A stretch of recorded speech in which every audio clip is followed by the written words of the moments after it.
And now? Now look at me, standing in the middle of an abandoned garden where plants have grown freely, concealing the entrance. Who might have been the last person to set foot here? And what did he feel when he looked back for the last time, knowing he would never return? Was it painful to turn away from the garden, to be the one deciding its fate? Or did he care so little that he didn't even realize the important role he played? To find the statue though, if only I could see it through this tall grass. No flowers grow here anymore, only weeds, only wild shrubs. Maybe the statue is no longer here. Maybe that's why this place has become so deteriorated. Perhaps someone took it and carried it elsewhere, disrupting the balance of this dimension, this place loved by so many. Now not even the rain touches this garden. The only thing the statue might have needed to fear as water can carve into stone. But if the statue is no longer here, what does it matter if it rains or not?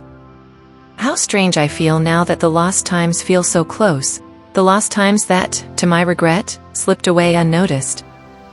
But that's the charm, that's what makes them special. Everything was limited.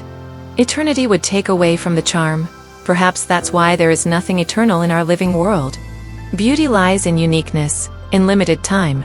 If something were eternal or for eternity accessible, no matter how beautiful and majestic, it would end up going unnoticed. And what use is an eternity unnoticed by anyone?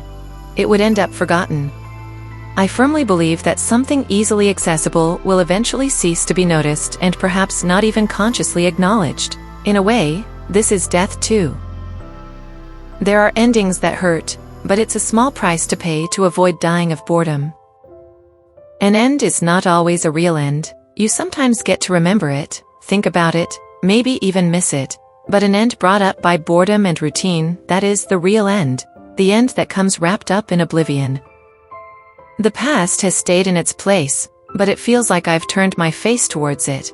A few steps, and I'm where my heart has longed to be since it was lost. And now, as I think about it, it's even better this way. I don't want to bring pieces of the past into the present, to make them insignificant in this lack of context. I want to go back myself and relive everything, to fully appreciate each unique and precious moment, every sunbeam that falls to the ground. This time, knowing that even the garden will rust one day, that nothing lasts forever, and everything ends someday in one way or another. I've regretted so many decisions and made myself so sad for certain choices I have made or paths I have chosen. For what? I would have ended up to what was to be the last day anyway, so why not enjoy life then as it is? There is beauty even in suffering. There is beauty in everything that is alive and exists on this earth. The only place where there is no beauty is the ugliness in dead souls that haunt the earth and never pause to look at the path they tread or the life that surrounds them. But even they don't last forever. They too fade away, and with them, the bitterness they felt.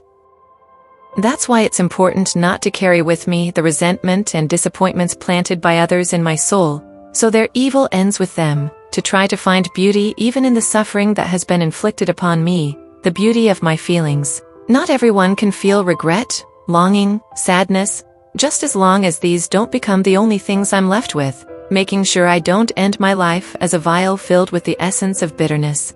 Only then it would be a great shame. I would be just like this garden, beautiful deep down but marred by weeds, undiscovered by anyone, and ultimately forgotten. And even though the wilderness has its own beauty, I'm not meant to remain undiscovered. Is this what happened to the garden? The statue. Where is the statue?